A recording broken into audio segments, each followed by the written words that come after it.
Suppose what you're saying is true. Tell me what I'm supposed to do. Cypher hovered above the ground in front of him.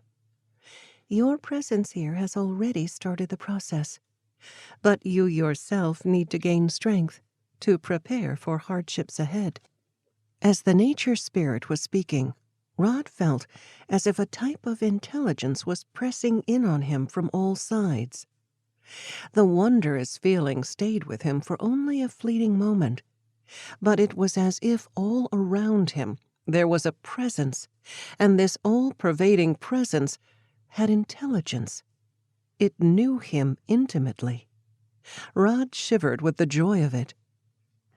There is something that you have been seeking since you were a child. Is this not true? She was right. Rod tried to pull his attention back to what Cypher was saying, wondering how she knew.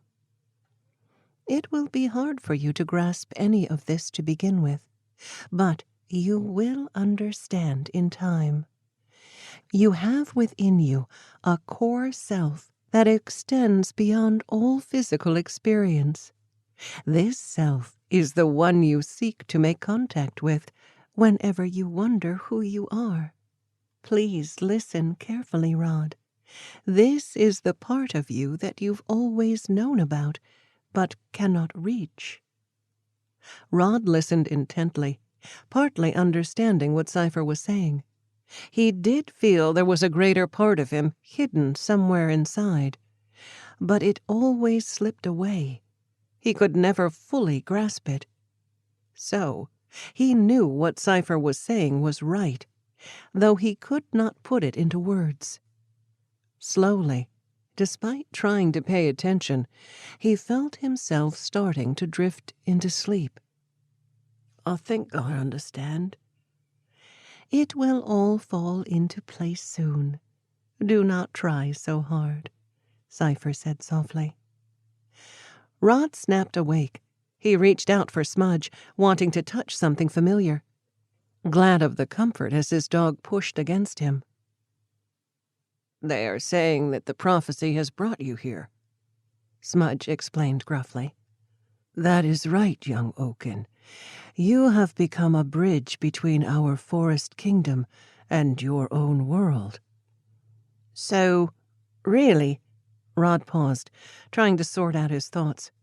Where we are, here in this forest, is, another dimension? Am I dealing with two worlds?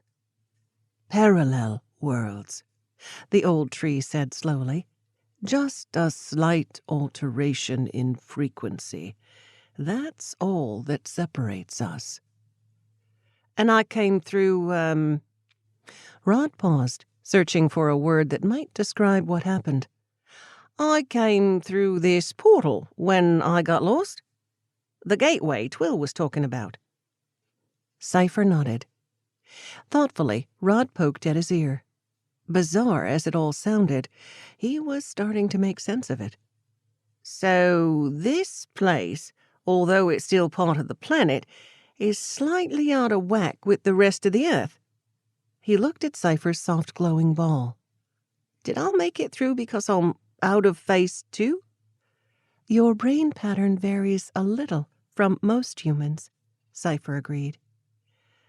This is why I get so much stick at school. Rob dropped his head into his hands, remembering all the times he wondered why he didn't fit in. Do I get to go home once this prophecy thing is over? It will always be your choice, Rod, Cypher said carefully. Rod stood up and wandered slowly down toward where Twill had disappeared. Smudge began to follow as Beach mused ponderously. Do not be concerned, dog. Oaken is starting to understand. Just let him be. He will be fine.